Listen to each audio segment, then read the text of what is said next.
The Book of 1 Kings chapter 3. And Solomon made affinity with Pharaoh king of Egypt, and took Pharaoh's daughter, and brought her into the city of David, until he had made an end of building his own house, and the house of the Lord, and the wall of Jerusalem round about. Only the people sacrificed in high places, because there was no house built unto the name of the Lord, until those days. And Solomon loved the Lord, walking in the statutes of David his father, only he sacrificed and burnt incense in high places. And the king went to Gibeon to sacrifice there, for that was the great high place. 1,000 burnt offerings did Solomon offer upon that altar. In Gibeon the Lord appeared to Solomon in a dream by night, and God said, Ask what I shall give thee. And Solomon said, Thou hast showed unto thy servant David my father great mercy, according as he walked before thee in truth, and in righteousness, and in uprightness of heart with thee, and thou hast kept for him this great kindness, that thou hast given him a son to sit on his throne, as it is this day. And now, O Lord my God, thou hast made thy servant king instead of David my father, and I am but a little child, I know not how to go out or come in. And thy servant is in the midst of thy people which thou hast chosen, a great people, that cannot be numbered nor counted for multitude.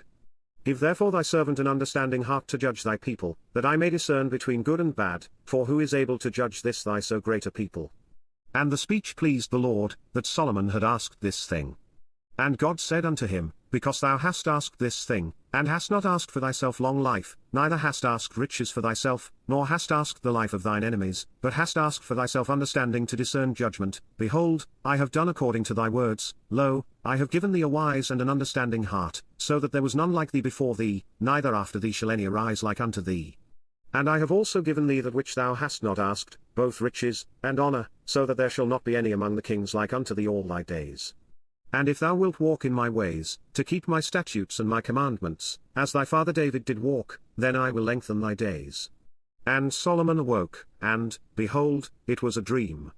And he came to Jerusalem, and stood before the ark of the covenant of the Lord, and offered up burnt offerings, and offered peace offerings, and made a feast to all his servants. Then came there 2 women, that were harlots, unto the king, and stood before him. And the one woman said, O my lord, I and this woman dwell in one house, and I was delivered of a child with her in the house. And it came to pass the 3rd day after that I was delivered, that this woman was delivered also, and we were together, there was no stranger with us in the house, save we 2 in the house. And this woman's child died in the night, because she overlaid it. And she arose at midnight, and took my son from beside me, while thine handmaid slept, and laid it in her bosom, and laid her dead child in my bosom.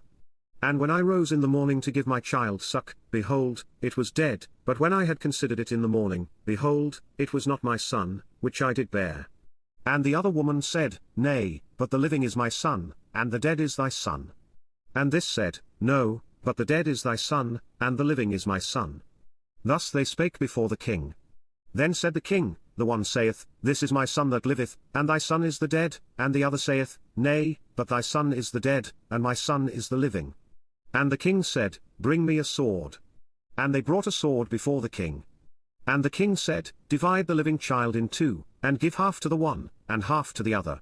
Then spake the woman whose the living child was unto the king, for her bowels yearned upon her son, and she said, O my lord, give her the living child, and in no wise slay it. But the other said, Let it be neither mine nor thine, but divide it. Then the king answered and said, Give her the living child, and in no wise slay it, she is the mother thereof. And all Israel heard of the judgment which the king had judged, and they feared the king, for they saw that the wisdom of God was in him, to do judgment.